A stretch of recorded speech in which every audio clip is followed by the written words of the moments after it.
چیز ہم زکوٰۃ ادا کرتے ہیں. جس طرح نماز خالص جسمی عبادت ہے، جانی عبادت ہے، اسی طرح زکوٰۃ خالص مالی عبادت. خالص کیا ہے؟ سمجھیے بات. ہم زکوٰۃ کو اللہ معاف فرمائے اہمیت نہیں دیتے. جس طرح نماز کا فریضہ ہے اسی طرح زکوٰۃ کا فریضہ ہے. جس کے اوپر مال پر حولان حول ہوتا ہے زکوٰۃ کو ادا کرنا چاہیے. زکوٰۃ کا ادا کرنا یہ بڑا بنیادی اور بہت اہم ترین عمل ہے. ورنہ جس مال کو انسان پسینے بہا کر خرچ کماتا ہے، خون بہا کر جس مال کو انسان بیوی بچوں سے دور رہ کر جس مال کو انسان بچوں کی راحت اپنی راحت کے واسطے جس مال کو انسان جمع کرتا ہے، صرف تھوڑی سی زکوٰۃ ادا نہ کرنے کی وجہ سے یہی مال سانپ بچھو بن کر اسے قبر میں کاٹے. یہی مال کیا کر سانپ بچھو بن کر کیا کاٹیں گے اسے. کتنا بڑا مسلمانوں کے اوپر نقصان ہوا ہے زکوٰۃ کو ادا نہ کرنے کی وجہ سے. ہمارے حضرت یہ فرماتے ہیں کہ جب تک مسلمان زکوٰۃ ادا کر رہا تھا ساری دنیا سے ٹیکس لے رہا تھا. جب سے مسلمان نے زکوٰۃ کو ادا کرنا بند کیا ساری دنیا اس سے ٹیکس لے رہی ہے. کہاں اللہ کو چھوٹا سا حصہ مال کا دینا تھا وہ نہیں دے رہے. اب اپنے گھر کا الگ ٹیکس دے رہے، اپنی گاڑی کا الگ دے رہے، اپنے کھانے کا الگ دے رہے، اپنے رہنے کا الگ دے رہے، سڑک پہ چلنے کا الگ دے رہے، بچوں کے پیدا ہونے کا الگ دے رہے. ایک زکوٰۃ کو اللہ کے حق کو روکا تھا کتنی جگہ دینا پڑا. یہ ایک سجدہ جسے تو گراں سمجھتا ہے 1000 سجدوں سے دیتا ہے آدمی. اس لیے میرے محترم دوستو سمجھو زکوٰۃ کی اہمیت کو. یہ مال کے اندر برکت دیتی ہے، مال کو بڑھاتی ہے، مال کو پاک صاف کرتی ہے، مال کو صاف ستھرا کرتی ہے. جس طرح انسان اپنے کھانے کو صاف کر رہا ہے اسی طرح اپنے کمانے کو بھی صاف کرے زکوٰۃ کے ذریعے. ورنہ زکوٰۃ کا نہ ادا کرنے والے مال سے نمازوں کی رونق ختم ہو جاتی ہے. زکوٰۃ نہ ادا کیے ہوئے مال سے روزوں کی برکتیں ختم ہو جاتی ہیں. زکوٰۃ کے نہ ادا کیے ہوئے مال سے اللہ سے مانگنے کی صفت ہی ختم ہو جاتی ہے. اس بات کو ذرا دل کے اوپر لیجیے کہ زکوٰۃ کی ادائیگی ہونی چاہیے. بڑے مزے کا واقعہ ہمارے حضرت بیان کرتے ہیں. زکوٰۃ کو اس طرح ادا کرنا چاہیے جس طرح زکوٰۃ دینے والے کو اس طرح تلاش کرنا چاہیے جس طرح جنگل میں پیاسا آدمی پانی کو تلاش کرتا ہے. جس طرح جنگل میں پیاسا آدمی کسے تلاش کرتا ہے؟ پانی تلاش کرتا ہے. آپ دیکھیے کہ پیاسا آدمی جنگل کے اندر اس درخت سے اس درخت، اس کھیت سے اس کھیت، اس کاروبار سے اس جگہ پر پورے میں پھرتا رہے گا پانی کو تلاش کرنے کے واسطے. جس طرح جنگل میں پیاسا آدمی پانی کو تلاش کرتا ہے اس طرح زکوٰۃ ادا کرنے والے کو گھر گھر جا کر تلاش کرتا ہے. ہمارا بڑی پیاری مثال دیتے ہیں. فرماتے ہیں حضرات صحابہ رضی اللہ اجمعین کے زمانے میں زکوٰۃ دینے کا نظام ایسا ہوا کرتا تھا جیسا ہمارے زمانے میں بچوں کے کھیل ہوتا ہے نا، چھپن چھپائی. چھپن چھپائی کہتے ہیں آپ کے یہاں کیا کہتے ہیں؟ ایک آدمی آتا ہے بچہ، سارے بچے چھپ جاتے ہیں. کوئی درخت کے پیچھے، کوئی دروازے کے پیچھے چھپ رہا ہے، کوئی بیڈ کے نیچے چھپ رہا ہے، کوئی چادر اوڑھ کے چھپا ہوا ہے، کوئی لائٹ بند کر کر چھپا ہوا ہے. اب یہ جو تلاش کرنے والا آتا ہے ہمارا چور کہتے ہیں اسے، پتہ نہیں کیا کہتے ہوں گے. ہاں جی، یہ آ کر سب کو کیا کرتا ہے؟ آئس پائس دھپا. ہاں یہ آ کے سب کو تلاش کرتا ہے. یہ آ کر، لیکن اس کی ذمہ داری یہ ہے کہ اسے کوئی ہاتھ نہ لگائے، یہ سب کو جا کر ہاتھ لگا لے. اسے کوئی نہ چھوئے، اسے کوئی نہ دیکھے، یہ سب کو دیکھے. یہ چھپ چھپ کے آتا ہے، چھپ چھپ کے آتا ہے. ہمارے جو فرماتے اس طرح مال والے اپنا مال لے کر پھرا کرتے تھے، غریب اپنے مال کو چھپایا کرتے تھے، غریب اپنی غربت کو چھپایا کرتے تھے. مال والے اپنے مال کو لے کر پھرا کرتے تھے اور غربت والے اپنی غربت کو چھپاتے تھے. اب نظام الٹا ہو گیا. اب نظام کیا ہو گیا؟ الٹا ہو گیا ہے. غریب اپنی غربت کو لے کر پھر رہا ہے، مال والے اپنے مال کو چھپا رہے ہیں. مال والے کسے چھپا رہے؟ اپنے مال کو چھپا رہے. مال کو چھپانے کی وجہ سے مال کی برکت ختم ہو گئی اور غربت کو ظاہر کرنے کی وجہ سے غربت میں اضافہ ہو گیا. جب آدمی اللہ کے علاوہ کسی اور سے مانگنے کا دروازہ کھول لیتا ہے اللہ اپنے دینے کا دروازہ اس پر بند کر دیتا ہے۔ حدیث شریف، جب آدمی کسی کے سامنے اپنی ضرورت کھول دیتا ہے تو اللہ تبارک و تعالیٰ دینے کا دروازہ کیا کر دیتے ہیں؟ بند کر دیتے ہیں۔ بس یہ تھا۔ صحابی ہیں، مال کی تنگی سے پریشان ہیں، اپنے گھر سے پریشان ہو کر نکلے، جیسے اپنے گھر سے فاقے سے پریشان ہو کر نکلے اب بیوی کو خیال ہوا ان کی کہ میرے شوہر گھر سے نکلے ہیں، کہیں ایسا نہ ہو یہ میرے شوہر کہیں جا کر کہ ہمارے گھر کا حال کسی اور کے اوپر کھل جائے۔ جیسے ہی یہ گھر سے نکلے بیوی نے فوراً خالی تندور کے اندر آگ جلا دی، خالی چکی رکھی ہوئی تھی گھر کے اندر، چکی کو چلا دیا۔ پڑوسی جب چکی کے چلنے کی آواز سنیں گے سمجھیں گے ان کے گھر کے اندر آٹا پیسا جا رہا ہے۔ پڑوسی جیسے ہی سنیں گے کہ تندور کے اندر سے دھواں اٹھ رہا ہے سمجھ جائیں گے کہ اس کے اندر کھانا بن رہا ہے۔ اب جب صحابی نے دیکھا میرے گھر کے اندر سے دھواں اٹھ رہا ہے، میرے گھر کے اندر سے دھواں اٹھ رہا ہے، دوڑے ہوئے اپنے گھر کے اندر آئے۔ جس چکی کو چلایا تھا فاقہ چھپانے کے واسطے اس چکی سے خود بخود آٹا نکل کر آ رہا۔ جس تندور کو چھپایا تھا آگ جلانے کے واسطے وہ پورا تندور بکرے کی عمدہ قسم کی چاپوں سے بھرا ہوا۔ میرے دوستو سمجھیے بات کو اچھی طریقے سے۔ بس اس طرح ہمیں زکوٰۃ کی ادائیگی کی خوب اہتمام ہونا چاہیے اور اپنے مال کی پاکی کا بھی بڑا اہتمام ہونا چاہیے۔ آج کل اس کا اہتمام نہیں رہا بالکل۔ نہیں جی ہم حرام کمائیں گے، حرام کما کے کچھ تھوڑا بہت اللہ کے راستے میں خرچ کر دیں گے، ہم حرام کمائیں گے کچھ حرام کما کے تھوڑا بہت کسی خیر کے کام میں لگا دیں گے۔ حرام کما کر آدمی کسی خیر کے کام میں لگا دے اس سے مال حلال نہیں ہوتا۔ ہمارا حضرت فرماتے ہیں یہ ایسے ہی ہے جیسے کتا ذبح کر کے کسی کو کھلا دینا، سور ذبح کر کے کسی کو کھلا دینا۔ سود سے خاص طور سے ہمیں سب سے زیادہ بچنا چاہیے۔ کسی چیز کو اللہ نے نہیں فرمایا ایسی وعید جیسی سود کے اوپر آئی ہے کہ جو آدمی سودی کاروبار کرتا ہے وہ اللہ سے اعلان جنگ کرتا ہے۔ آپ سوچیں تو صحیح، آپ کی پڑوسی سے جنگ ہو جائے، آپ اس کے یہاں سے نمک نہیں مانگ سکتے، آپ اس کے یہاں سے آٹا نہیں مانگ سکتے، جس سے آپ کی لڑائی چل رہی ہے آپ اس سے ایک گھونٹ پانی نہیں مانگ سکتے۔ ہم ایک طرف سودی کاروبار کر کے اللہ سے لڑیں اور دوسری طرف اللہ ہی سے مدد مانگیں، یہ کیسی عقل مندی کی بات؟ سودی کاروبار کر کے ایک طرف کس سے؟ اللہ سے لڑ رہے ہیں، ایک طرف اللہ سے جنگ سودی کاروبار کے ذریعے اور دوسری طرف کیا مانگ رہے؟ اللہ سے مدد مانگ رہے، اے اللہ میری مدد بھی کر۔ دو چیزیں ایک ساتھ کیسے جمع ہوں؟ ایک طرف سودی کاروبار اور دوسری طرف اللہ کی مدد۔ اس لیے میرے محترم دوستو ذرا بات کو دل کے اوپر اچھی طریقے سے لیجئے، اپنے کاروبار کو صاف کیجئے، اپنی کمائی کو پاک صاف بنائیے۔ ایک سود کا لقمہ کھانے والا وہ اپنی ماں کے ساتھ زنا کرنے والے کی طرح ہے، کوئی معمولی بات نہیں، اس سے بھی زیادہ اشد، 70 مرتبہ زنا سے زیادہ اشد کیا ہے؟ ایک لقمہ سود کا منہ کے اندر ڈال، ایک لقمہ کس کا؟ سود کا، کس کے اندر ڈال لینا؟ منہ کے اندر ڈال۔ ہمیں ایک لقمے کو معمولی سمجھتے ہیں، ایک لقمے کو کیا سمجھتے ہیں؟ حضرت فرمایا کرتے تھے لقمہ سمندر ہے، سمندر، اور اس سمندر کے اندر جو اس حرام سے خیالات پیدا ہو رہے ہیں وہ اس کے موتی ہی موتی۔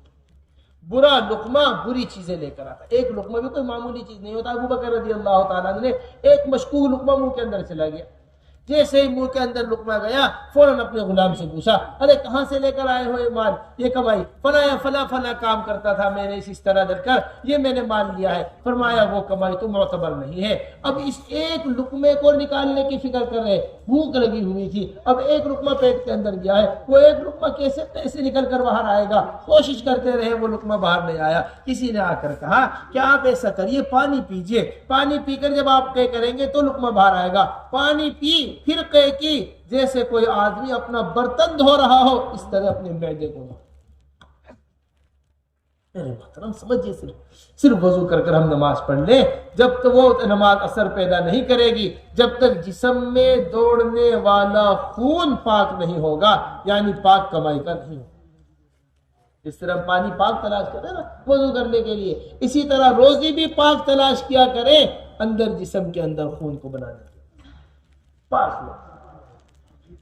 اس طرح میرے محترم پھر انہوں نے کہا کہ ہم زکوٰۃ کو ادا کرتے ہیں، اور ہم کیا کرتے ہیں؟ ہم رمضان کے روزے رکھتے ہیں۔ روزوں کا بھی بڑا اہتمام ہونا چاہیے۔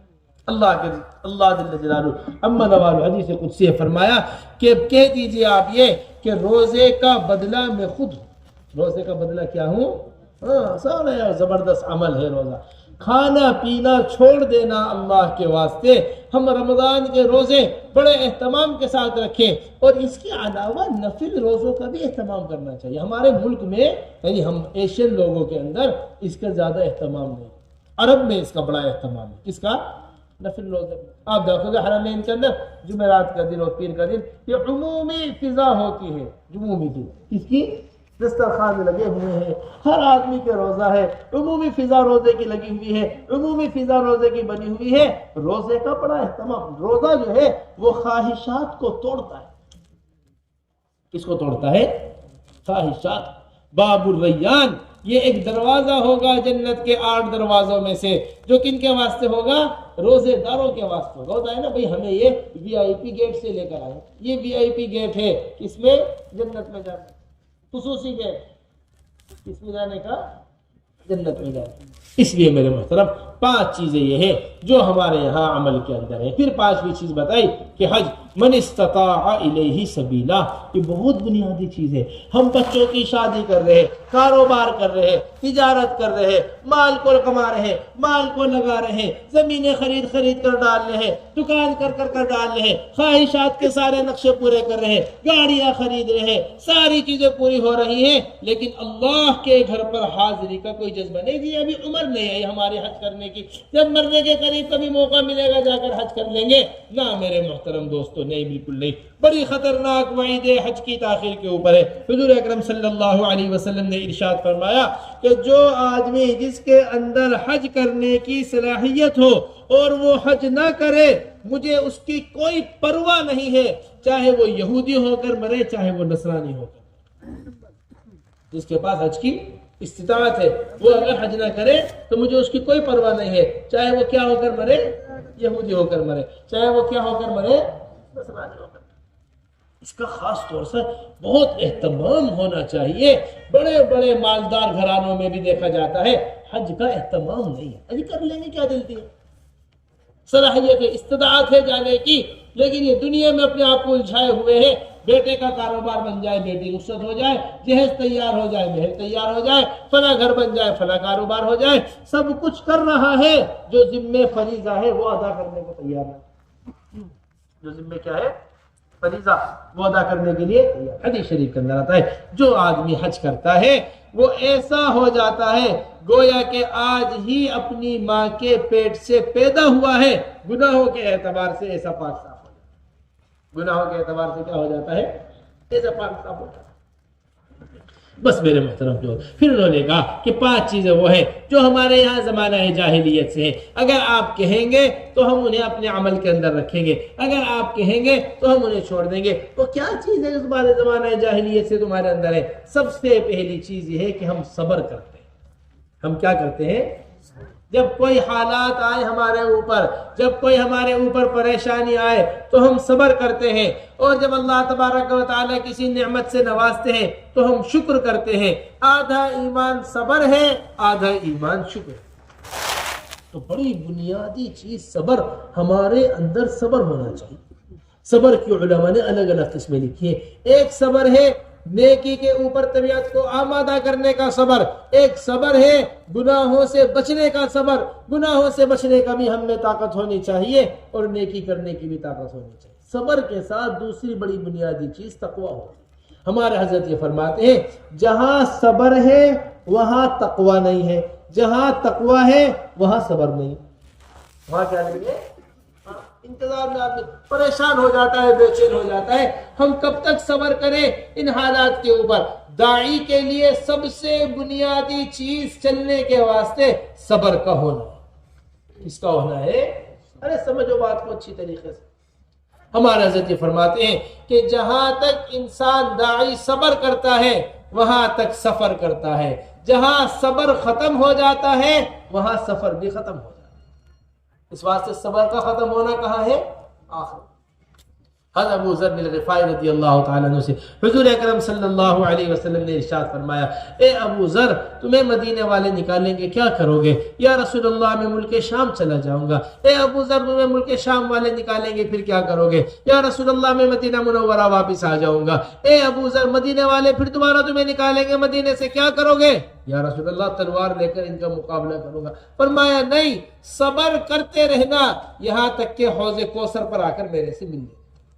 تو ایک دن دو دن کا صبر نہیں ہے۔ ہمارے حضرت یہ فرماتے ہیں جس طرح کافر کی قبر خواہشات کے میدان میں ہوتی ہے، خواہش کرتا رہتا ہے کرتا رہتا ہے کرتا رہتا ہے، موت آ جاتی ہے، خواہشات پوری نہیں ہوتی، لم یملأ فاہ الا التراب، کہ سوائے قبر کی مٹی کے کوئی چیز اس کے منہ کو نہیں بھرتی۔ اسی طرح ایک ایمان والے کی جو قبر ہوتی ہے وہ صبر کے میدان میں کیا ہوتی ہے؟ صبر کے میدان میں۔ یہ صبر کرتا رہتا ہے کرتا رہتا ہے کرتا رہتا ہے یہاں تک کہ آخرت میں جا کر اللہ سے مل جاتا ہے۔ اس واسطے ہمارے یہاں صبر ہے لیکن صبر کے ساتھ تقوی نہیں ہے۔ صبر کے ساتھ تقوی کا ہونا ضروری ہے۔ صبر کے ساتھ کس کا ہونا؟ ارے سمجھ میرے بات پہ نہیں، اللہ کا ڈر۔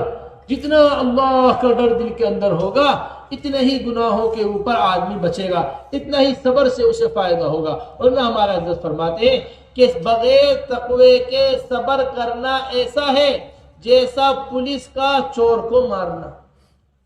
چور پٹتا ہے نا، چور کہاں پٹ رہا ہے؟ تھانے میں پٹ رہا ہے چور۔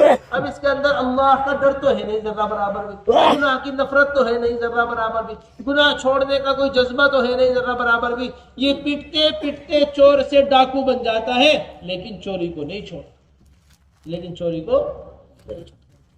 یہ دو چیزیں جو اصل کامیابی دیتی ہے۔ یوسف علیہ السلام کا قصہ یہی بیان کرتا ہے۔ ایک طرف صبر ہے یوسف علیہ السلام کے قصے کے اندر، ایک طرف تقوی ہے یوسف علیہ السلام کے قصے کے اندر۔ تقوی اختیار کیا ہے زلیخا کے مقابلے میں، صبر اختیار کیا ہے بھائیوں کے مقابلے میں۔ یہ شیطان کا دھوکہ ہے ہمارے ساتھ، یہ شیطان کا دھوکہ ہے ہمارے ساتھ۔ ہم تقوی اختیار کرنا چاہتے ہیں، ہم پاکی اختیار کرنا چاہتے ہیں، ہم اپنی کمائی کو پاک بنانا چاہتے ہیں، ہم اپنے لباس کو صحیح بنانا چاہتے ہیں، ہم اپنی زندگی کو لانا چاہتے ہیں، لیکن ہمیں کوئی راستہ نظر نہیں آتا۔ نہیں میرے محترم دوستو، جو آدمی تقوی اختیار کرتا ہے اللہ اس کے نکلنے کے راستے بنا۔ وَمَن يَتَّقِ اللَّهَ يَجْعَل لَّهُ مَخْرَجًا وَيَرْزُقْهُ مِنْ حَيْثُ لَا يَحْتَسِبُ۔ جو آدمی اللہ کے واسطے تقوی اختیار کرتا ہے اللہ اس کے نکلنے کے راستے کھولتے چلے جاتے ہیں۔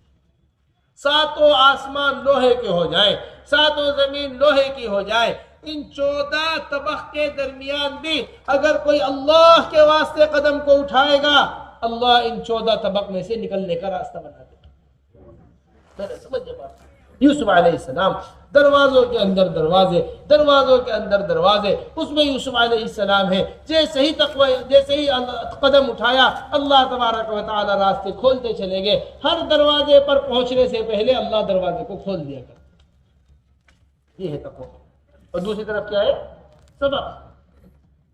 کیسا صبر اختیار کیا؟ جن بھائیوں نے باپ سے الگ کیا، جن بھائیوں نے لے جا کر کنویں کے اندر پھینکا، جن بھائیوں کی وجہ کے قافلے کے ہاتھوں بکے، جن بھائیوں کی وجہ سے طرح طرح کی تکالیف اٹھائی۔ ادھر نبی تکلیف کے اندر ہے یعقوب علیہ السلام، ادھر نبی تکلیف کے اندر ہے یوسف علیہ السلام۔ کیسے حالات کے اندر سے گزرے ہیں؟ ان سارے بھائیوں کو جب آ کر بات کھلی فرمایا لا تثریب علیکم۔ یہ کیا ہے؟ یہ بھائیوں کے مقابلے میں صبر ہے۔ اپنا پورا واقعہ بیان کر کر یہ فرماتے ہیں اللہ تبارک و تعالی یوسف علیہ السلام کے واقعے میں یوسف علیہ السلام فرما رہے ہیں انہ من یتقی ویصبر فإن اللہ لا یضیع اجر المحسنین۔ انہ من یتقی ویصبر، دونوں چیز۔ بس میرے محترم دوستو، پھر نمبر دوسری چیز انہوں نے یہ بتائی، ہم شکر ادا کرتے ہیں۔ شکر کسے کہتے ہیں؟ شکر یہ ہے کہ اللہ نے جس نعمت سے ہمیں نوازا ہے ہم اس میں اپنے آپ کو پوری طریقے سے مشغول کر دیں۔ دیکھو ہماری بات سمجھنا اچھے طریقے سے، اللہ نے جو نعمت دی ہے اس میں پوری طریقے سے اپنے آپ کو مشغول کر دیں۔ اور علی بن ابی طالب رضی اللہ تعالیٰ عنہ فرماتے ہیں کہ وہ آدمی، اس آدمی کی عقل ماری گئی اور اس آدمی کی ہلاکت کا وقت قریب آ گیا جو صرف کھانے پینے کو نعمت سمجھتا ہو۔ جو کس کو؟ صرف کھانا پینا نعمت نہیں ہے، بڑی بڑی نعمتیں، نماز کا پڑھنا ہے، تہجد کا اہتمام کرنا ہے، عبادت میں اپنے آپ کو لگانا ہے، دعوت میں اپنے آپ کو لگانا ہے، دین کی خدمت میں اپنے آپ کو لگانا ہے، یہ ہیں بڑی بڑی نعمتیں جن کو اللہ نے نوازا ہے، اس میں اپنے آپ کو لگانا۔ حضور اکرم صلی اللہ علیہ وسلم اما عائشہ رضی اللہ تعالیٰ عنہ کے پاس لیٹے آ گئے، پھر فرمانے لگے عائشہ چھوڑ، میں تو اپنے رب کی عبادت کرتا ہوں۔ پھر کھڑے ہو کر حضور اکرم صلی اللہ علیہ وسلم نے عبادت کرنی شروع کر دی، اتنا روئے اللہ کے سامنے، اتنا روئے کہ آنسو مبارک سے داڑھی تر ہو گئی حضور اکرم صلی اللہ علیہ وسلم کی۔ سجدے میں گئے، اتنا روئے کہ زمین آنسوؤں سے تر ہو گئی حضور اکرم صلی اللہ علیہ وسلم کی۔ تشہد میں بیٹھے، اتنا روئے کہ گود مبارک تر ہو گئی حضور اکرم صلی اللہ علیہ وسلم کی۔ پوچھا اما عائشہ رضی اللہ تعالی عنہا نے، یا رسول اللہ آپ کے تو اگلے پچھلے سارے گناہ معاف ہیں، پھر آپ اللہ کے سامنے اتنا روئے ہیں؟ فرمایا افلا اکون عبدا شکورا، کیا میں اللہ کا شکر گزار بندہ نہ بنوں؟ میرے محترم دوستو، جتنا حضور اکرم صلی اللہ علیہ وسلم گناہوں کے معاف ہونے میں شکر پر رو رہے ہیں، اگر ہم اس کا ایک حصہ صرف اپنے گناہ پر رو لیں، سارے مسائل حل، ایک حصہ بھی اپنے گناہ پر نہیں رو پاتے۔ بس اس بات کو دل کے اوپر لیجئے اچھی طریقے سے کہ اسے کہتے ہیں کیا کرنا؟ اللہ کا شکر ادا کرنا۔ ہمارا حضرت فرماتے ہیں جو بھی اللہ نے نعمت سے نوازا ہے، اس نعمت کی نسبت کو اللہ کی طرف پھیرنا یہ شکر ہے، اور اس نعمت کی نسبت کو اپنی طرف پھیرنا یہ کفر ہے۔ شکر اور کفر میں بس اتنا سا بات، میں نے یہ کیا یہ کہنا کفر ہے، اللہ نے یہ کیا یہ کہنا شکر ہے۔ ہم نے کچھ نہیں کیا، کرنے والی ذات کس کی ہے؟ اللہ کی۔ ہر چیز کو ایک کیا کرو، چھوٹے سے چھوٹا کام بھی ہو، اس کی نسبت کس کی طرف کرو؟ دیکھو تو حضور اکرم صلی اللہ علیہ وسلم نے ایک اشارہ کیا چاند سے، چاند کے 2 ٹکڑے ہو گئے، ہاتھ سے اشارہ کیا، درخت چل کر آ گیا، ہاتھ میں پتھر لیے، اس نے کلمہ پڑھنا شروع کر دیا۔ کتنے بڑے بڑے معجزات ہیں حضور اکرم صلی اللہ علیہ وسلم کے۔ وہی دشمن کی طرف مٹی اٹھا کر پھینکی، اللہ اس مٹی اٹھا کے پھینکنے کو بھی یہ فرما رہے، وما رمیتا اذ رمیتا ولکن اللہ رما۔ امام استاذ نے مٹی بھی آپ نے نہیں پھینکی ہے، یہ مٹی بھی اللہ نے پھینکی، یہ مٹی بھی کتنے پھینکی؟ اور ہم یہ کہیں جی ہم نے یہ کر دیا ہمارے سے یہ ہو گیا، ہم نے یہ کر دیا ہمارے سے یہ ہو گیا، یہ اللہ کے ساتھ ناشکری ہے۔ پھر میرے محترم دوستو 2 چیزیں انہوں نے اور بتائی، اس کے اندر سب سے پہلی چیز یہ بتائی کہ ہم جو ہیں جب دشمن کے اوپر حالات آتے ہیں ہم خوش نہیں ہوتے، اور میدان جنگ میں ہم جم جاتے ہیں، جب کوئی بات آتی ہے پھر ہم پیچھے نہیں ہٹتے۔ یہ 2 بڑی بنیادی چیزیں ہیں، 2 بڑی بنیادی۔ کبھی بھی اپنے دشمن کے اوپر آنے والے حالات سے خوش نہیں ہونا چاہیے، بلکہ سب سے اعلیٰ بات تو یہ ہے کہ انسان کو دشمنی ہی نہیں کرنی چاہیے کسی سے۔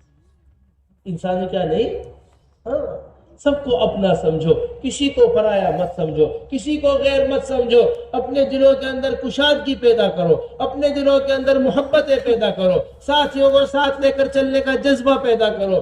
حضرت مولانا الیاس صاحب رحمۃ اللہ علیہ فرمایا کرتے تھے، اگر کسی ادنا مسلمان کی حقارت بھی دل کے اندر ہے، اگر کسی ادنا مسلمان کی حقارت بھی دل کے اندر ہے تو اللہ تبارک و تعالیٰ کبھی بھی اس سے عالم کی ہدایت کا کام نہیں لے۔ حقیر نہ جانو کسی کو بھی، ادنا نہ جانو کسی کو بھی، ہر ایک کو اپنے سے افضل جانو، ہر ایک سے محبت کرو، ہر ایک کے پاس ملاقات کرو، جا کر ہر ایک کا دروازہ کھٹکھٹاؤ، ہر ایک کو ساتھ لے کر چلنے کی کوشش کرو۔ ان اللہ لا ينظر الى انسابکم ولا ينظر الى اجسامکم بل ينظر الى قلوبکم واعمالکم۔ اللہ تعالیٰ جسموں کو نہیں دیکھتے، اللہ تعالیٰ نسبوں کو نہیں دیکھتے، اللہ تعالیٰ تو دل کو دیکھتے ہیں اور عمل کو دیکھتے ہیں۔ ہمارے دلوں کے اندر سب کے لیے کشادگی ہوگی، ہمارے دلوں کے اندر سب کے لیے محبت ہوگی، ہمارے دلوں کے اندر سب کے لیے سب کو ساتھ لے کر چلنے کا جذبہ ہوگا، اللہ تبارک و تعالی ہمارے سے کام لیں گے۔ ہمارے دلوں کے اندر تنگی ہوگی، اللہ کبھی ہمارے سے کام لیں گے، اللہ تعالیٰ کبھی بھی کیا نہیں لیں گے؟ ہمارے سے کام لیں گے۔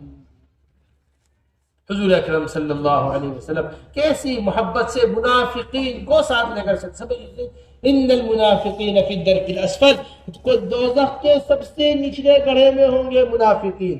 کافروں سے زیادہ شدید ہے دین کے نقصان پہنچانے میں منافقین. اور اللہ کے رسول کیا فرما رہے؟ استغفر لهم او لا تستغفر لهم ان تستغفر لهم 70 مرة فلن يغفر الله لهم. کہ جب یہ آیت نازل ہوئی اللہ کے رسول نے فرمایا، اللہ نے فرمایا فلن يغفر الله لهم، اگر یہ نہ ہوتا تو میں ان منافقین کے لیے 70 سے زیادہ مرتبہ استغفار، اس سے زیادہ 70 سے زیادہ مرتبہ استغفار. ہم تو اپنے ایمان والے بھائیوں کے لیے استغفار نہیں کرتے، ان کے لیے دعائیں نہیں کرتے، انہیں ساتھ لے کر چلنے کی کوشش نہیں کرتے، ان کے ساتھ محبت سے پیش نہیں آتے. اللہ کے رسول منافقین کے لیے اتنی وسعت رکھتے. میرے محترم دوستو، امت بنانے کی فکر کیجئے. فرقے کے اندر امت تقسیم ہوئے ہوئے. حضرت مولانا یوسف صاحب رحمۃ اللہ علیہ فرمایا کرتے تھے جس طرح جانور کو ذبح کیا جاتا ہے اس کی ساری رگیں کاٹ دی جاتی ہے، اسی طرح جب تک ہم وطنیت کی رگ، لسانیت کی رگ، قومیت کی رگ کو نہیں کاٹیں گے اس وقت تک امت نہیں بن پائے گی. اس وقت تک کیا نہیں ہو پائے گی؟ یہ نہیں میرے خیال کا آدمی ہے میں اس کے ساتھ ہوں، یہ میری پارٹی کا آدمی ہے میں اس کے ساتھ ہوں، یہ میرے ذہن کا آدمی ہے میں اس کے ساتھ ہوں، یہ میری سوچ کا آدمی ہے میں اس کے ساتھ ہوں. نہیں، اس سے سیاسی مزاج ہے، یہ دعوت کا مزاج نہیں ہے. دعوت کا مزاج یہ ہے کہ اپنوں کو دبایا جائے، دوسروں کو ابھارا جائے. سیاست کا مزاج یہ ہوتا ہے کہ اپنوں کو ابھارا جائے، دوسروں کو دبایا جائے، دوسروں کو کیا کیا جائے. اور اس کام کے واسطے مزاج نبوت کا ہونا ضروری ہے. اس کام کے واسطے مزاج سیاست سے کام نہیں چلے گا. اس سے کام نہیں چلے گا سیاست کے مزاج. حضور اکرم صلی اللہ علیہ وسلم کے پاس ایک صحابہ آئے، زید بن ثانہ ان کا نام تھا. یہ ہر وقت انتظار میں رہتے تھے کہ حضور اکرم صلی اللہ علیہ وسلم کے اخلاق کو آزمایا جائے. اللہ کے رسول کے اخلاق کیسے ہیں؟ ایک مرتبہ اللہ کے رسول کو مال کی ضرورت ہوئی، زید بن ثانہ نے فوراً مال پیش کیا. حضور اکرم صلی اللہ علیہ وسلم نے ان سے مال لے لیا. ایک مدت متعین ہو گئی، فلاں مدت میں ہم تمہارے مال کو واپس کریں گے. اب 3 دن پہلے زید بن ثانہ آ گیا حضور اکرم صلی اللہ علیہ وسلم کے پاس. گریبان پکڑا اللہ کے رسول صلی اللہ علیہ وسلم، دیوار پر دھکا دیا حضور اکرم صلی اللہ علیہ وسلم. مدینہ منورہ کے اندر، یہ مدینے کی بات ہو رہی ہے جہاں اللہ کے رسول صلی اللہ علیہ وسلم تھوکے تو حضرات صحابہ تھوک بھی زمین پہ نہ گرنے دیں، جسم پر لگانے اٹھا. وہاں کوئی آدمی آگے گریبان پکڑ لیا. آپ تصور کیجیے عمر ابن خطاب جیسا آدمی برابر میں کھڑا ہوا، تلوار نکال لی عمر ابن خطاب رضی اللہ تعالیٰ نے. یا رسول اللہ آپ اجازت دیجئے میں اس کے ٹھکانے پر پہنچاتا ہوں. فرمایا عمر تم نے غلط کیا ہے. یہ مزاج چاہیے ہر کام کرنے والے. یہ نہیں چھوٹی چھوٹی غلطیاں پکڑ لی، چھوٹی چھوٹی غلطیوں کے اوپر ہنگامہ، چھوٹی چھوٹی باتیں پکڑ کے. اے عمر تم نے غلط کیا ہے. تم زید سے کہتے کہ میرے سے صحیح طریقے سے سوال کریں، میرے سے کہتے کہ میں ان کا حق ادا کروں، یہ تھی انصاف کی بات. اب جاؤ اتنے 100 کھجوریں زید کو زیادہ دے جاؤ. میرے محترم دوستو، دعوت اخلاق سے پھیلتی ہے. جتنے ہمارے اچھے اخلاق ہوں گے اتنی دین پھیلے گا، جتنے ہمارے برے اخلاق ہوں گے اتنی ہی لوگوں کی صلاحیتیں ضائع ہوتی چلی جائیں. ہم صلاحیتوں کو ضائع کر رہے ہیں لوگوں کی اگر ہم ان کا اکرام نہیں کر رہے، اگر ہم ان کا اہتمام نہیں کر رہے، اگر ہم انہیں محبت سے لے کر نہیں چل رہے. ہم اپنے ساتھیوں کو ضائع کر رہے ہیں. ہم اپنے ساتھیوں کو کیا کر رہے ہیں؟ ضائع کر. اکرمہ ابن ابی جہل آئے، اللہ کے رسول صلی اللہ علیہ وسلم نے ارشاد فرمایا ہے ہر قوم کا ایک فرعون ہے، میرے قوم کا فرعون ابو جہل ہے. ایسا بدبخت آدمی ہے، ایسا بدترین آدمی ہے کہ ہر وقت حضور اکرم صلی اللہ علیہ وسلم کو تکلیف پہنچانے کی فکر میں لگا رہتا. اس قوم کا فرعون ہے ابو جہل. اس قوم کا کیا ہے؟ فرعون. ان کے بیٹے آ رہے ہیں اکرمہ ابن ابی جہل. اللہ کے رسول صلی اللہ علیہ وسلم ان کے آنے کی تیاری کر رہے ہیں. فرمایا دیکھو اکرمہ آ رہے ہیں، تم اکرمہ کے سامنے اکرمہ کے باپ کو برا مت کہنا. مردوں تک بات جاتی نہیں ہے، زندہ لوگوں کو تکلیف ہوتی ہے. جیسے ہی اکرمہ آئے اللہ کے رسول صلی اللہ علیہ وسلم ایسے اچھل کر ملے، ایسے خوش ہو کر ملے، ایسی بشاشت کے ساتھ ملے کہ جس میں مبارک کے اوپر جو چادر تھی وہ بھی گر گئی. یہ اکرمہ کا اکرام ہو رہا ہے. یہ کیا ہو رہا ہے؟ ارے سمجھ رہے بات کو؟ دشمن کے بیٹے کا جب انہوں نے اپنا یہ اکرام دیکھا فوراً کہا یا رسول اللہ میں آج سے مہاجر ہوں، یا رسول اللہ میں آج سے مجاہد ہوں، یا رسول اللہ جتنا گھوڑا میں نے اسلام کو مٹانے کے لیے دوڑایا ہے اس سے ڈبل گھوڑا میں اسلام کو پھیلانے کے لیے دوڑاؤں گا، یا رسول اللہ جتنا مال میں نے اسلام کو مٹانے کے لیے خرچ کیا ہے اس سے ڈبل مال اسلام کو پھیلانے کے لیے خرچ کروں۔ کون ہے یہ؟ اکرام نے ان کو ایسا تبدیل کر دیا، محبت نے ان کو ایسا تبدیل کر دیا۔ ارے سمجھ رہے ہماری باتوں کو؟ بس دل کے اوپر بات کو اچھی طرح لو اور سمجھو، ہر ایک ایمان والے کی عظمت ہمارے دلوں کے اندر، ہر ایمان والے کی محبت ہمارے دل کے اندر، ہر ایمان والے کو ساتھ لے کر چلنا ہمارے اندر، ہر ایمان والے کی خوشامد کرنا ہمارے اندر، ہر آدمی کو مسلمان جانو، صرف مسلمان ہونے کی وجہ سے اجنبی نہ سمجھو، کسی کو اجنبی کی نگاہ سے مت۔ اس طرح میرے محترم دوستو ان صفات کو ہمیں اپنے اندر پیدا کرنا ہے۔ جب حضرات صحابہ رضی اللہ اجمعین کے سامنے یہ صفات آئیں، صحابہ رضی اللہ حضور اکرم صلی اللہ علیہ وسلم نے صفات سنی، فرمایا فقہا ادبا کادوا ان یکونوا انبیاء، یہ تو دین کی پوری سمجھ رکھنے والے ہیں، یہ تو دیندار لوگ ہیں، یہ تو دین پر عمل کرنے والے لوگ ہیں، اور قریب تھا یہ سب کے سب کامیاب ہو جاتے۔ بس میرے محترم سب سے پہلی چیز یہ ہے کہ یہ مجموعے کا دین، یہ اخلاق، یہ معاملات، یہ عبادات، یہ معاشرہ، یہ ایمانیات، یہ ہماری زندگیوں کے اندر آ جائیں، اس کے واسطے یہ نقل و حرکت ہے۔ اس کے واسطے کیا ہے؟ یہ نقل و حرکت ہے۔ اس کے واسطے اللہ کے راستے میں پھرنا اس واسطے کیا جاتا ہے، اللہ کے راستے میں چلنا اس واسطے کیا جاتا ہے، اللہ کے راستے میں پھرنا اس واسطے کیا جاتا ہے، اللہ کے راستے کی نقل و حرکت اس واسطے کی جاتی ہے تاکہ یہ مجموعے کا دین ہماری زندگیوں کے اندر آئے۔ ابھی ہمارے مجموعے کا دین نکل گیا ہے زندگیوں کے اندر سے، یہ مجموعے کا دین ہماری زندگی کو ہم بہت اہم بات آپ سے عرض کر رہے ہیں۔ حضور اکرم صلی اللہ علیہ وسلم کے زمانے میں یہ بات تھی کہ جس آدمی کے اندر جو خوبی تھی، جس آدمی کے اندر کیا تھی؟ جو خوبی تھی، وہ اس خوبی کو لے کر عوام میں اترا ہوا تھا۔ وہ اس خوبی کو لے کر کہاں اترا ہوا تھا؟ عوام میں اترا ہوا تھا۔ اب عوام میں خوبی کو لے کر چلنے پھرنے کی وجہ سے، عوام میں خوبی کو لے کر چلنے پھرنے کی وجہ سے وہ خوبی متعدی ہوا کرتی تھی، اس خوبی کا تعدیہ ہوا تھا۔ تعدیہ کو کیا کہیں گے؟ پھیل رہی تھی وہ خوبی، وہ پھیلا کرتی تھی خوبی، اس خوبی کیا ہوا کرتی تھی؟ پھیلا کرتی تھی۔ اب ہر ایک آدمی اپنی خوبی کو لے کر کنارے کے اوپر بیٹھا ہوا ہے، اس واسطے دین جو ہے وہ حصوں میں تقسیم ہو رہا ہے۔ جن کے پاس عبادات ہے وہ عبادت کو لے کر ایک طرف بیٹھے ہوئے ہیں، جن کے پاس ذکر ہے وہ ذکر کو لے کر ایک طرف بیٹھے ہوئے ہیں، جن کے پاس اخلاق ہے وہ اخلاق کو لے کر ایک طرف بیٹھے ہوئے ہیں، جن کے پاس علم ہے وہ علم کو لے کر ایک طرف بیٹھے ہوئے ہیں۔ اب یہ مجموعے کے اندر سے تمام تر خوبیاں ختم ہو گئی۔ جو امت کا مجموعہ ہے اس کے اندر سے ساری خوبیاں کیا ہو گئی ہے؟ ختم ہو گئی۔ اس لیے اس نقل و حرکت کی ضرورت ہے جو حضرات صحابہ رضی اللہ اجمعین کے زمانے میں نقل و حرکت ہوا کرتی تھی۔ اپنی ذات سے اگر ہم محنت کر رہے ہیں تو ایک فرد کی محنت ہے۔ حضرت جی مولانا یوسف صاحب رحمۃ اللہ علیہ فرمایا کرتے تھے محنت کرنے والوں کی 3 قسمیں۔ محنت کرنے والوں کی کتنی قسمیں ہیں؟ تینوں کا میدان ایک ہی ہے لیکن تینوں کے ساتھ اجر الگ الگ ہے، تینوں کے ساتھ مدد الگ الگ ہے۔ ایک اپنے ذات کے اعتبار سے کوئی محنت کرے یہ صالحین کی محنت ہے، ایک فرد کے اعتبار سے اجر ملے گا، ایک فرد کے اعتبار سے مدد ملے گی۔ کوئی علاقے اعتبار سے محنت کرے یہ انبیاء علیہ السلام کی محنت ہے، اور کوئی سارے عالم کو محنت کا میدان بنائے تو یہ سید الانبیاء امام الانبیاء حضور اکرم صلی اللہ علیہ وسلم والی محنت ہے۔ ہمیں جو آنا ہے وہ حضور اکرم صلی اللہ علیہ وسلم والی محنت پر آنا ہے۔ کیسی محنت کے اوپر حضور اکرم صلی اللہ علیہ وسلم ڈال کر گئے؟ 3 ذمہ داریاں امت کو بتا کر گئے۔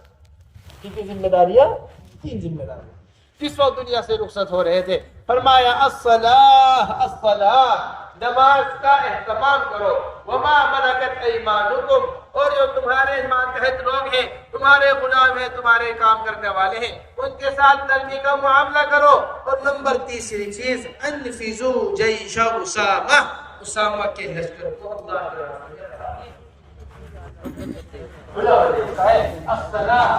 سے یہ سارے حقوق اللہ بیان کیے گئے اور وما ملکت ایمانکم سے سارے حقوق العباد بیان کیے گئے. شاہ عبد القادر جیلانی رحمۃ اللہ علیہ بیان فرمایا کرتے تھے کہ ایمان کی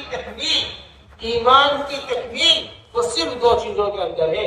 ایک ہے العظمت لأوامر اللہ تبارک و تعالی اور دوسرا ہے الشفقۃ مع خلق اللہ تبارک و تعالی.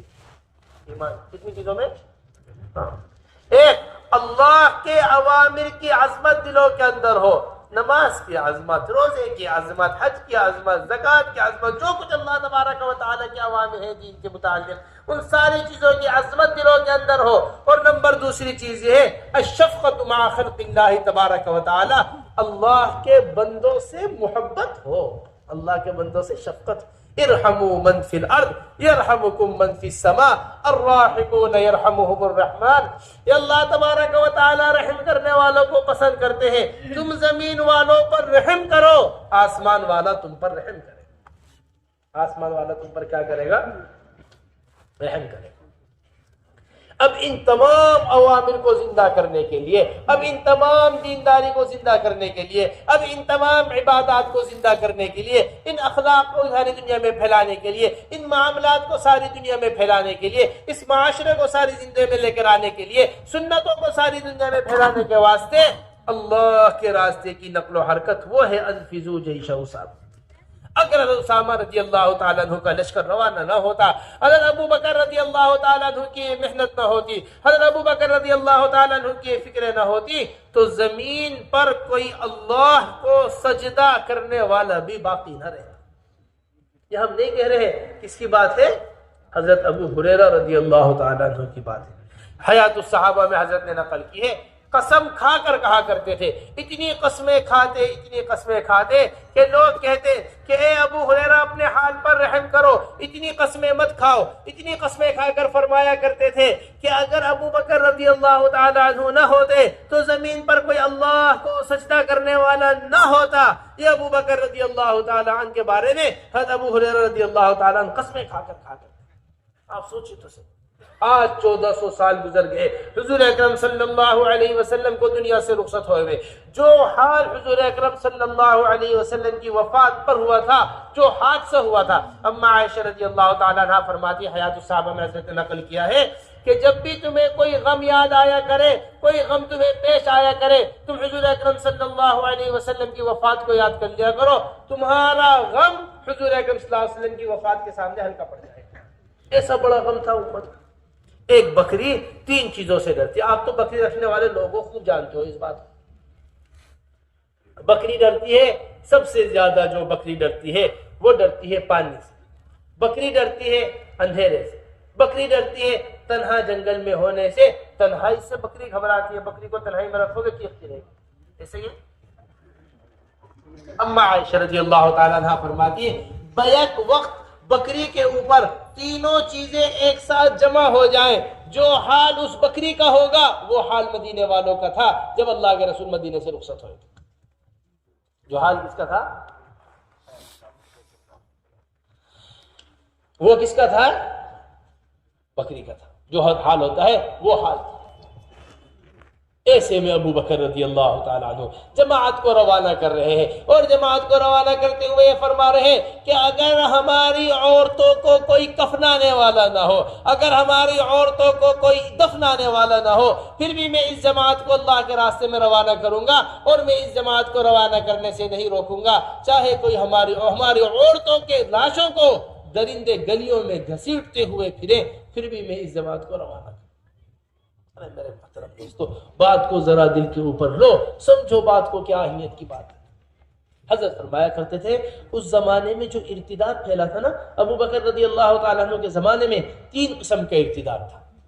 سب سے پہلے ارتداد تھا وہ جنہوں نے مسیلمہ کذاب کو نبی مانا. وہ شیطان جھوٹا، اس نے نبوت کا دعویٰ کیا، لوگوں نے اسے نبی ماننا شروع کر دیا. یہ ایک قسم کا ارتداد تھا. نمبر دوسرا حال آیا تھا مسلمانوں کے اوپر، دوسری پریشانی آئی تھی کہ مانعین زکوٰۃ پیدا ہو گئے تھے. انہوں نے زکوٰۃ دینے سے انکار کر دیا. کہ ہم زکوٰۃ ادا نہیں کریں۔ نمبر تیسری قسم کی پریشانی آئی تھی کہ زکوٰۃ دینے کے لیے لوگ تیار تھے، زکوٰۃ دے رہے تھے، لیکن جو ترتیب حضور اکرم صلی اللہ علیہ وسلم کے زمانے میں زکوٰۃ کی ادائیگی کی تھی، ہم اس ترتیب پر زکوٰۃ نہیں دیں گے، ہماری مرضی، ہم اس طرح زکوٰۃ۔ اس پر ابو بکر رضی اللہ تعالیٰ نے فرمایا تھا کہ جو آدمی زکوٰۃ میں رسی کو روکے گا، میں اس رسی کے لیے بھی جماعت کو روانہ کروں گا۔ اَيَنْقُصُ الدِّينُ وَأَنَا حَيٌّ، دین مٹ رہا ہو اور ابو بکر زندہ رہے، یہ نہیں ہو سکتا۔ یہ ابو بکر رضی اللہ تعالیٰ عنہ کا فرمان ہے۔ جو آدمی زکوٰۃ میں کیا دیتا تھا؟ رسی دیتا تھا، اس نے رسی کے برابر، سوچی تو صحیح، وہاں رسی برابر دین کے اندر کمی آ رہی ہے، ابو بکر رضی اللہ تعالیٰ عنہ سے برداشت نہیں ہو رہا۔ ابو بکر رضی اللہ تعالیٰ عنہ رسی برابر دین کی کمی کے واسطے جماعت کو روانہ کر رہے ہیں۔ کتنے علاقے ایسے ہیں مسلمانوں کے جہاں رسی برابر بھی دین موجود نہیں ہے، ارتداد کے دہانے پر کھڑے ہوئے علاقے ہیں، اور ہم جماعت کو روانہ کرنے کے لیے تیار۔ ہم اپنے کمانے میں لگے ہوئے، ہم اپنے کھانے میں لگے ہوئے، ہم اپنے پتھروں میں لگے ہوئے، ہم اپنی دکانوں پہ لگے ہوئے، ہم اپنی بکری کے ریوڑوں میں لگے ہوئے۔ اذا تبايعتم بالعینہ واخذتم اذناب البقر ورضیتم بالزرع وترکتم الجہاد سلط اللہ علیکم ذلا لا ينزعه حتى ترجعوا الى دینکم۔ جب تم بیل گائے کی دموں کو پکڑ کر ہمتن کھیتی باڑی میں مشغول ہو جاؤ گے، اللہ کے راستے کی محنت کو چھوڑ دو گے، اللہ جل جلالہ عما نوالہ تمہارے اوپر ذلت کو مسلط کر دیں گے، اور یہ ذلت اس وقت تک نہیں ہٹے گی حتی ترجعوا الی دینکم، یہاں تک کہ پلٹ میں کھانا آ جاؤ دین کی طرف آ جاؤ۔ میرے محترم دوستوں، ان باتوں کو سمجھیے، یہ بنیادی باتیں ہیں، ان باتوں کو سمجھنے کی کوشش کیجیے۔ حضرت فرمایا کرتے تھے ہم حضور اکرم صلی اللہ علیہ وسلم سے محبت میں جھوٹے ہیں، ہم اللہ کے رسول سے محبت میں سچے نہیں۔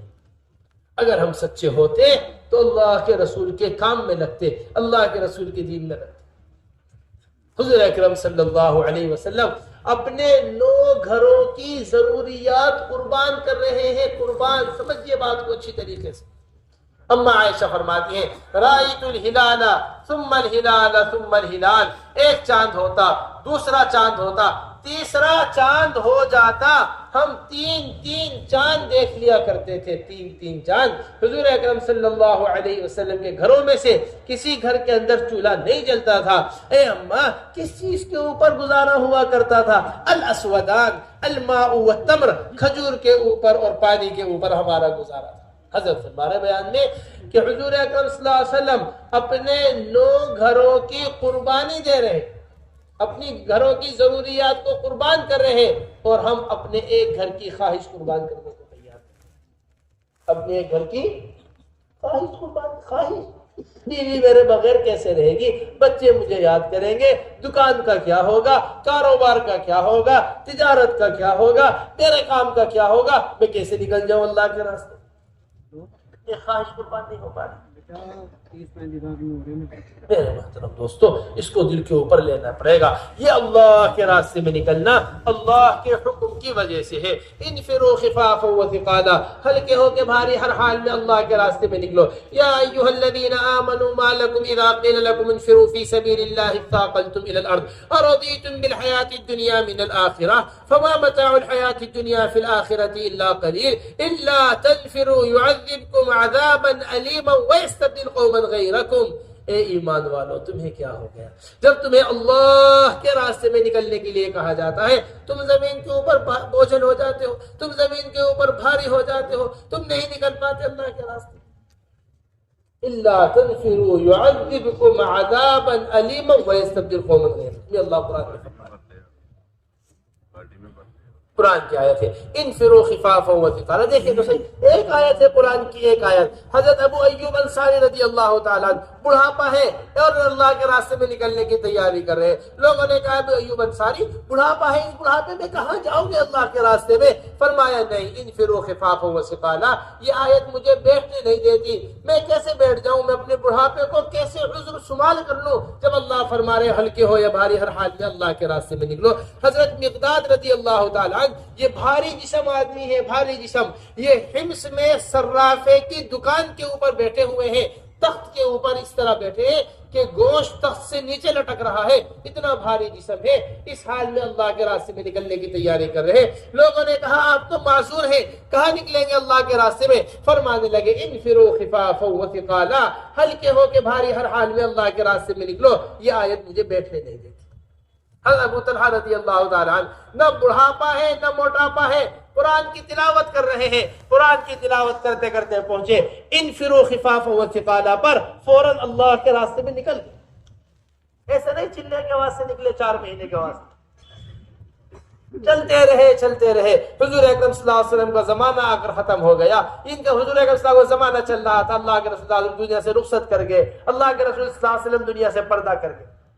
ابو بکر رضی اللہ تعالیٰ عنہ کا زمانہ آیا، پورے زمانے اللہ کے راستے میں چلتے رہے۔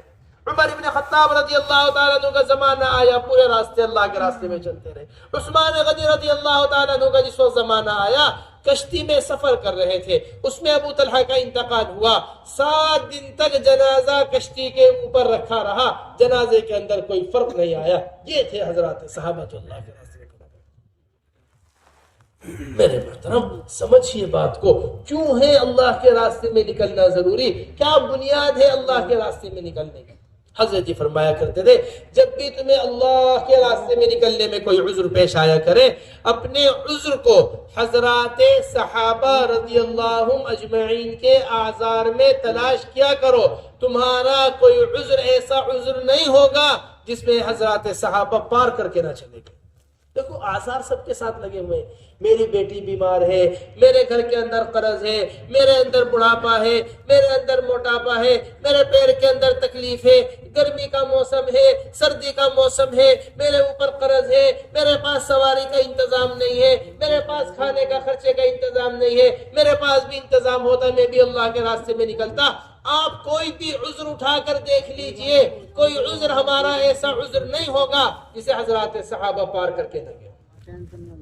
گھر میں بیٹی بیمار ہے، حضور اکرم صلی اللہ علیہ وسلم اللہ کے راستے میں نکلے، مدینہ منورہ سے اپنے داماد کو مدینہ منورہ چھوڑ کر گئے۔ جب واپس تشریف آ جائے، دیکھا سامنے سے لوگ چلے ہوئے آ رہے ہیں۔ اے لوگوں تم کہاں سے چلے ہوئے آ رہے ہو؟ یا رسول اللہ ہم ابھی آپ کی بیٹی کو دفنا کرا رہے ہیں، ہم آپ کی بیٹی کو دفنا کرا رہے ہیں۔ اس حال میں اللہ کے راستے کا خروج، پیر سے لنگڑا پن ہے۔ عمرو ابن جموح رضی اللہ تعالیٰ عنہ، 4 شیر جیسے ان کے بیٹے ہیں، یہ اللہ کے راستے میں نکلے۔ چاروں بیٹوں نے آ کر اللہ کے رسول سے کہا، رسول اللہ ہمارے بتو معذور ہیں، پیر سے لنگڑا پن ہے، اللہ کے راستے میں کیسے جائیں گے؟ ہم چاروں ان کے بدلے اللہ کے راستے میں چلے جاتے ہیں۔ فرمایا نہیں، تمہارا باپ جنت کا طالب ہے، جانے دو اسے اللہ کے راستے۔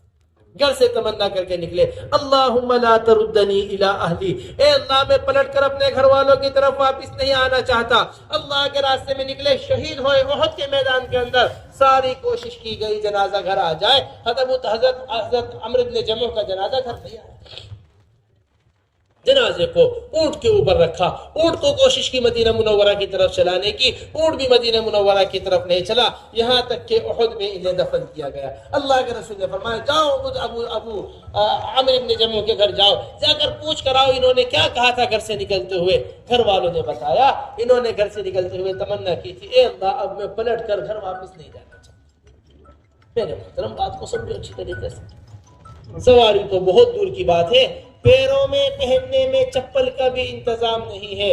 غزوہ ذات الرقاع جس غزوے کو کہا گیا ہے، جہاں علماء نے بہت ساری وجوہات لکھی ہے غزوہ ذات الرقاع کہنے کی، وہاں ایک بڑی بنیادی وجہ یہ بھی لکھی ہے کہ حضرات صحابہ رضی اللہ اجمعین پیروں کے اوپر پٹیاں باندھ کر، چیچڑے لپیٹ کر اللہ کے راستے میں نکلے تھے۔ پیدل چلنے کی وجہ سے پیر کے ناخن ٹوٹ گئے تھے حضرات صحابہ رضی اللہ اجمعین کے، لیکن اللہ کے راستے کی نقل و حرکت ختم نہیں۔ کھانے کے واسطے کوئی انتظام نہیں ہے، ایک ایک کھجور کو چوس رہے۔ حیران ہو گئے تابعی یہ بات سن کر کہ ایک کھجور چوس کر سارے دن کیسا گزارا ہوا کرتا تھا۔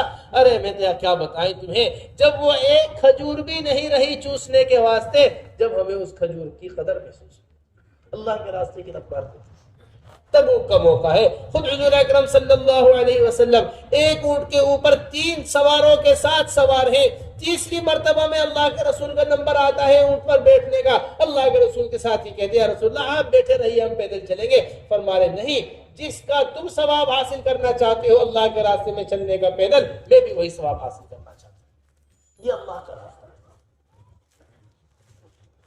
میرے محترم دوستو، بات کو دل کے اوپر لیجئے، دیکھیے اللہ کے راستے میں چلنا پھرنا کس قدر کی اہمیت کی چیز ہے۔ حضرات صحابہ رضی اللہ عنہم اجمعین مدینہ چھوڑ کر اللہ کے راستے میں نکلا کرتے تھے۔ خود حضور اکرم صلی اللہ علیہ وسلم تمنا کیا کرتے تھے، نماز جنازہ پڑھانے کے واسطے آئے ایک صاحب کی، مدینہ منورہ میں جنازہ رکھا ہوا ہے حضور اکرم صلی اللہ علیہ وسلم کے شہر کے اندر، حضور اکرم صلی اللہ علیہ وسلم کا مبارک قبرستان، بقیع کا قبرستان، اس کے اندر جنازے کی تدفین ہونی ہے، پر اللہ کے رسول جنازے پر کھڑے ہو کر یہ فرما رہے، کاش یہ آدمی جہاں پیدا ہوا وہاں نہ مرتا، یہاں سے کہیں دور اللہ کے راستے میں مرتا، تاکہ ایک موتی کا محل اس کے واسطے تیار کیا جائے۔ خالد بن ولید رضی اللہ تعالیٰ سیف اللہ، ایک قول کے مطابق مدینہ منورہ میں ان کا انتقال ہوا۔ جنازہ ان کا مدینہ منورہ میں جب وفات کا وقت قریب آیا، بلایا آدمی کو، میرا جسم کھول کر دیکھو۔ جسم کھول کر دیکھا، پورے جسم کے اوپر تیر و تلوار کے نشان۔ کہنے لگے، اے خالد کیا ہو گیا، تیرے پورے جسم کے اندر تیر و تلوار کے نشان ہے، لیکن پھر بھی تیری روح ناک سے نکل رہی ہے اونٹ کے ذریعے، جس طرح اونٹ کی روح نکلتی ہے، اس طرح تو بستر کے اوپر پڑتا ہے۔ یہ تمنا تھی۔ میرے محترم، قربانی دینے کا مزاج بنے، جس چیز کو قربان کیا جاتا ہے اللہ اس میں برکت دیتے ہیں، اللہ اس میں محبت ڈالتے ہیں، اللہ لوگوں کے دل کو اس کی طرف پھیر دیتے ہیں۔ مدینہ والوں نے اپنی بیماری کی قربانی دی، مدینہ والوں نے اپنی کھجوروں کی قربانی دی، مدینہ والوں نے اپنے قبرستان کی قربانی دی، اللہ نے ان کی کھجوریں دنیا کے ہر گھر کے اندر پہنچا دی، ساری دنیا حد سے کھجوریں لے کر جا رہی ہے۔ ان کی بیمار کی قربانی دی، اللہ نے ان کی مٹی کے اندر شفا رکھ دی۔ انہوں نے اپنے قبرستان کی قربانی دی۔ دنیا میں ہر مرنے والا یہ تمنا کرتا ہے، کاش میری قبر بقیع کے اندر ہوتی۔ اس میں تمنا کی بنیادی وجہ یہ ہے کہ مدینے والوں نے یہ تمنا نہیں کی تھی کہ ہماری قبر بقیع کے اندر بنے۔ انہوں نے تمنا کیا کی تھی؟ ہم اللہ کے راستے میں بنے۔ یہ تمنا مدینے والوں کی تھی۔ سوچئے تو صحیح، جب مدینہ والا مدینہ چھوڑ سکتے ہیں، مکے والے مکہ چھوڑ سکتے ہیں، اللہ کے رسول اللہ کا گھر چھوڑ سکتے ہیں، پھر ہم اپنا گھر کیوں نہیں چھوڑ سکتے؟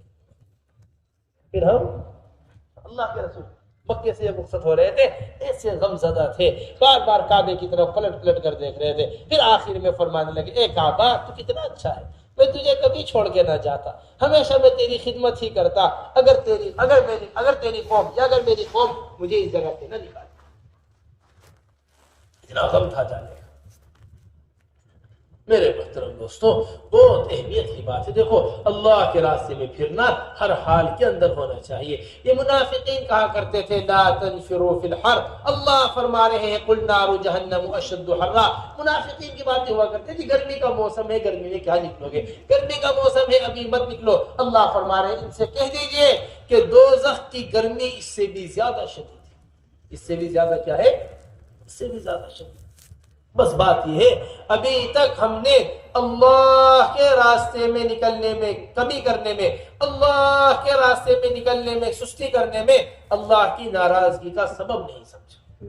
اللہ کی ناراضگی کا نہیں سمجھا سبب۔ وعلى الثلاثة الذين خلفوا حتى إذا ضاقت عليهم الأرض بما رحبت وضاقت عليهم أنفسهم وظنوا أن لا ملجأ من الله إلا إليه ثم تاب عليهم ليتوبوا۔ یہ قرآن کہہ رہا ہے، وہ 3 آدمی جو اللہ کے راستے میں نکلنے سے پیچھے رہ گئے، تاکہ حکومت حضرت مولانا اشرف علی تھانوی رحمۃ اللہ علیہ نے ترجمہ کیا ہے، 3 آدمی جن کے معاملے کو پیچھے کر دیا۔ حضرت ابی ابن کعب، مرارہ ابن ربیع، ہلال ابن امیہ، یہ 3 آدمی ہیں، کہاں رہ گئے؟ جانے سے پیچھے رہ گئے۔ فرماتے ہیں مدینہ ہمارے واسطے اجنبی ہو گیا تھا، پورے مدینے میں کوئی ہمارے سلام کا جواب دینے والا نہیں تھا، پورے مدینے میں کوئی ہمارے سلام کا جواب دینے والا۔ سوچیے تو سب 40 راتیں ایسی گزری ہے رو رو کر، یہاں تک کہ جب 40 راتیں گزر گئی پھر حضور اکرم صلی اللہ علیہ وسلم کا آدمی ہمارے پاس آیا اور اس نے کہا آ کر کہ اللہ کے رسول نے فرمایا اپنی بیویوں کو بھی اپنے سے الگ کر۔ حضور فرماتے میں نے کہا کیا بیوی کو طلاق دے دو؟ فرمایا نہیں، طلاق مت دو، بس الگ کر۔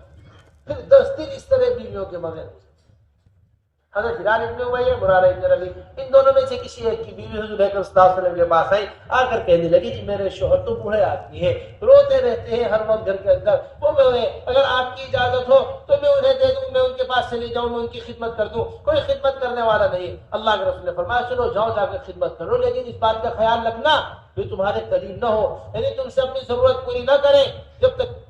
فرمایا رسول اللہ ضرورت پوری کرنے قریب ہونا؟ جب سے آپ ناراض ہوئے ہیں میرے شوہر کا سوائے رونے کے اور کوئی کام نہیں، ایک اللہ کے راستے سے پیچھے رہ جانا، ہماری طبیعت کے اوپر کوئی اثر ہی نہیں۔ حضرت فرمایا کرتے تھے ہم نے زنا کو گناہ سمجھا ہے اور بے شک بہت بڑا گناہ ہے، چوری بہت بڑا گناہ ہے، شراب بہت بڑا گناہ ہے، نماز کو چھوڑنا بہت بڑا گناہ ہے، لیکن یہ سارے گناہ جس محنت کے چھٹ جانے کی وجہ سے وجود میں آ رہے ہوں ابھی تک ہم نے اس محنت کے چھٹنے کو گناہ نہیں سمجھا۔ اس محنت کے چھٹ جانے کی وجہ سے سارے ہی گناہ وجود میں آ رہے ہوں، اس محنت کا چھٹ جانا کتنی ناراضگی کا سبب ہوگا اللہ۔ اس واسطے میرے محترم دوستو نقل و حرکت ایسی ہونی چاہیے جیسی حضرات صحابہ رضی اللہ مجمعین کی ہوا کرتی تھی۔ وَإِذَا اسْتُنْفِرْتُمْ فَانْفِرُوا، جب تمہیں نکلنے کے واسطے کہا جایا کرے فوراً اللہ کے راستے میں نکل جایا کرو۔ اب نکلنے میں بیٹھ کر یہ انتظار نہیں کرنا یہ موقع میرے نکلنے کا ہے یہ نہیں ہے، یہ وقت میرے نکلنے کا ہے یہ نہیں ہے۔ حضرات صحابہ رضی اللہ مجمعین موقع محل نہیں دیکھا کرتے تھے نکلنے کے واسطے، جب بھی حکم دیا جایا کرتا تھا نکلنے کا فوراً اللہ کے راستے میں نکل جایا۔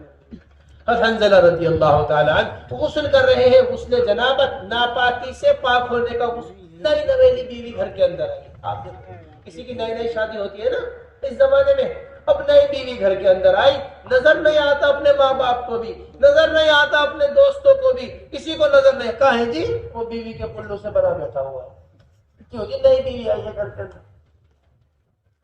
حنظلہ رضی اللہ تعالیٰ نئی بیوی گھر کے اندر آئی، صبح کو اٹھے غسل کرنے کے واسطے بیٹھے، یہ ایسا غسل ہے جس کے بغیر آدمی قرآن نہیں پڑھ سکتا، یہ ایسا غسل ہے جس کے بغیر آدمی مسجد میں داخل نہیں ہو سکتا، یہ ایسا غسل ہے جس کے بغیر آدمی نماز نہیں پڑھ سکتا، ناپاکی سے پاک ہونے کا غسل کر رہے ہیں۔ اتنے میں سنا جماعت آگے بڑھ گئی ہے، فوراً نکلے اور شہید ہو گئے۔ جس وقت جنازہ اٹھا کر لایا گیا جسم سے پانی ٹپک رہا تھا، اللہ کے رسول صلی اللہ علیہ وسلم نے پوچھا جانتے ہو یہ پانی کیوں ٹپک رہا ہے؟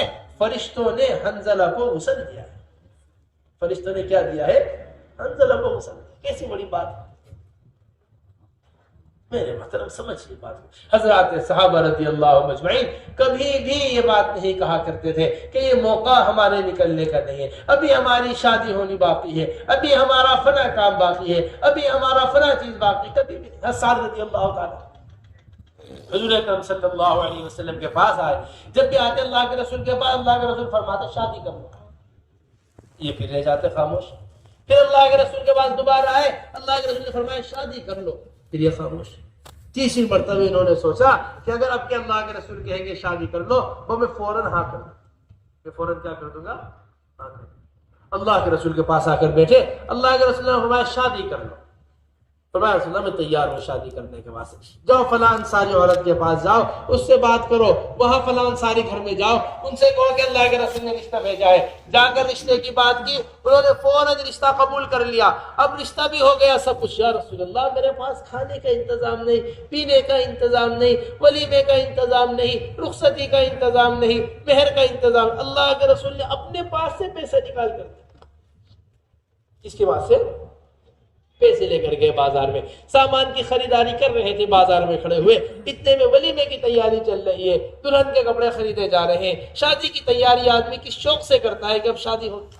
اتنے میں اعلان ہوا کہ اللہ کے راستے میں جماعت نکل رہی ہے، وہیں سے سامان خریدتے خریدتے اللہ کے راستے کا سامان خریدا اور نکلے اللہ کے راستے میں، اور نکل کر اللہ کے راستے میں شہید۔ دیکھو تو سب کہاں قدم اٹھایا تھا شادی کے لیے اور کہاں شہادت حاصل کر. میرے محترم دوستو، ان سارے واقعات کو خوب اچھی طریقے سے اہتمام سے سمجھنا چاہیے. دیکھو، اللہ کے راستے میں پھرنا یہ بہت بڑی چیز ہے. اللہ کے راستے میں پھرنا بڑی بابرکت چیز ہے. اللہ کے راستے میں نکلنا اس کا کوئی متبادل نہیں. حضرت بلال رضی اللہ تعالیٰ وہ مرتبہ حضرت بلال رضی اللہ تعالیٰ کا ہے، شاید کسی کا ایسا بڑا مرتبہ ہو. اللہ کے رسول نے خود مؤذن متعین کیا ہے، مؤذن اپنی مسجد کا. یہ کوئی معمولی بات نہیں ہے، یہ کوئی معمولی بات نہیں. حضرت علی رضی اللہ تعالیٰ عنہ فرماتے تھے مجھ سے غلطی ہو گئی، کاش میں حضرات حسنین جنت کے جوانوں کے سردار سیدہ شباب اہل الجنہ الحسن والحسین، کاش میں حضرات حسنین کے واسطے اذان مانگ لیتا. اتنی بڑی بات اذان سمجھی جایا کرتی. حضرت عمر رضی اللہ تعالیٰ عنہ فرمایا کرتے تھے میرے اوپر خلافت کی مشغولی ہے، اگر خلافت کی مشغولی نہ ہوتی میں مؤذن ہوتا. میں کیا ہوتا؟ اتنی بڑی چیز اذان. اور کس نے دی؟ اللہ کے رسول. ہم تو چھوٹی چھوٹی نوکری کی وجہ سے کہ فلاں کمپنی میں نوکری لگی ہوئی ہے، میری نوکری کا کیا ہوگا؟ فلاں کے ہاں کام کر رہا ہوں، میرے کام کا کیا ہوگا؟ فلاں عہدہ مجھے ملا ہوا ہے، میں کیسے اللہ کے راستے میں نکلوں؟ حضرت بلال رضی اللہ تعالی عنہ حضرت حضور اکرم صلی اللہ علیہ وسلم کے دنیا سے رخصت ہونے کے بعد آئے حضرت ابو بکر رضی اللہ تعالیٰ عنہ کے پاس. آ کر کہنے لگے دیکھو امیر المومنین ابو بکر رضی اللہ عنہ سے، دیکھو خلیفۃ رسول، یہ اللہ کے راستے میں پھرنا بہت بڑی بات ہے. کن سے کہہ رہے آ کر؟ حضرت ابو بکر سے. یہ تو بہت بڑا کام ہے اللہ کے راستے میں پھرنا. میں نے ارادہ کر لیا ہے کہ میں ہمیشہ کے واسطے مدینہ چھوڑ کر اللہ کے راستے میں نکلتا ہوں. کہاں جا رہا؟ اللہ کے راستے میں. اب میں پلٹ کر مدینہ منورہ واپس نہیں آؤں گا. ابو بکر رضی اللہ تعالیٰ عنہ بلال ہرگز ایسا مت کرنا، ابھی ہمیں چھوڑ کر مت جاؤ. میرے اوپر، میں بوڑھا ہو گیا ہوں، میرے اوپر خلافت کی ذمہ داری آ گئی ہے، میرے اوپر بہت کام بڑھ گیا ہے، مجھے تمہاری سخت ضرورت ہے، تم مجھے چھوڑ کر مت جاؤ. یہ سن کر رکے. یہاں تک کہ 2-2.5 سال گزرے. ابو بکر رضی اللہ تعالیٰ دنیا سے رخصت ہو گئے. عمر ابن خطاب رضی اللہ تعالیٰ عنہ کے پاس آئے. آ کر کہنے لگے امیر المومنین، یہ اللہ کے راستے میں پھرنا بہت بڑا کام ہے، اللہ کے راستے میں پھرنا بڑے اجر کی چیز ہے. میں تو ہمیشہ کے واسطے مدینہ چھوڑ کر اللہ کے راستے میں جا رہا ہوں. عمر ابن خطاب نے بھی وہی بات کی جو ابو بکر رضی اللہ تعالیٰ. اے بلال، بالکل ایسا مت کرنا، میں بوڑھا ہو چکا ہوں، خلافت کی ذمہ داریاں میرے اوپر آ گئی ہیں، خلافت کا بوجھ میرے اوپر آ گیا ہے، مجھے تمہاری سخت ترین ضرورت ہے. فرمایا نہیں امیر المومنین، اب تو میں ہمیشہ کے واسطے مدینہ چھوڑ کر اللہ کے راستے میں جا رہا ہوں. میرے محترم دوستو، ایسا یقین ہمارا ہونا چاہیے، ایسا جذبہ ہمارا اللہ کے راستے میں پھر ہونا چاہیے، ایسا پھرنا ہمارا اللہ کے راستے میں ہونا چاہیے جس طرح حضرات صحابہ رضی اللہ اجمعین اللہ کے راستے میں پھرا کرتے تھے. کوئی علاقہ، کوئی ملک، کوئی گاؤں، کوئی دیہات ایسا باقی نہ رہے جہاں ہمارے ہریانے کی جماعتیں نہ پہنچ جائیں.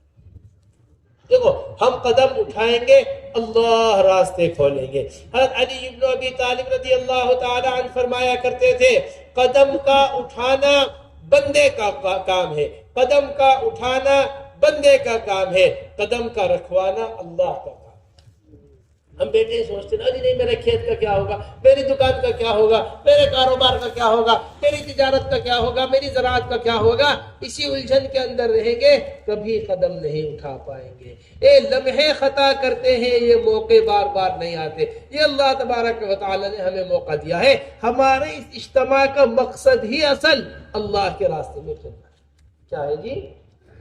حضرت فرمایا کرتے تھے ہمارے اجتماع کا مقصد وہ صرف تفہیم نہیں ہے. بھئی نظام الدین کی جماعت آئی، وہ ہمیں کام سمجھا کے چلی جائے، ہم اپنے گھر چلے جائیں، نظام الدین والے اپنے گھر چلے جائیں. ہمارے اجتماع کا مقصد صرف تفہیم نہیں ہے، بلکہ ہمارے اجتماع کا مقصد وہ تشکیل ہے. کیا ہے ہمارے اجتماع کا مقصد؟ تشکیل. اور وہ بھی ایسی تشکیل جیسی حضرات صحابہ رضی اللہ اجمعین کی تشکیل ہوا کرتی تھی. ہم اجتماع کی کامیابی جب سمجھیں گے، ہریانے کے اجتماع کی اس وقت سمجھیں گے جب ایک ایک فرد اللہ کے راستے میں نکلنے کے لیے یہاں سے تیار ہو گئے. بھائی انشاءاللہ. واہ جی واہ، اللہ بہت مبارک فرمائے، قبول فرمائے. اب ارادے کرو، عزم کرو. سب سے پہلے ہمارے علماء حضرات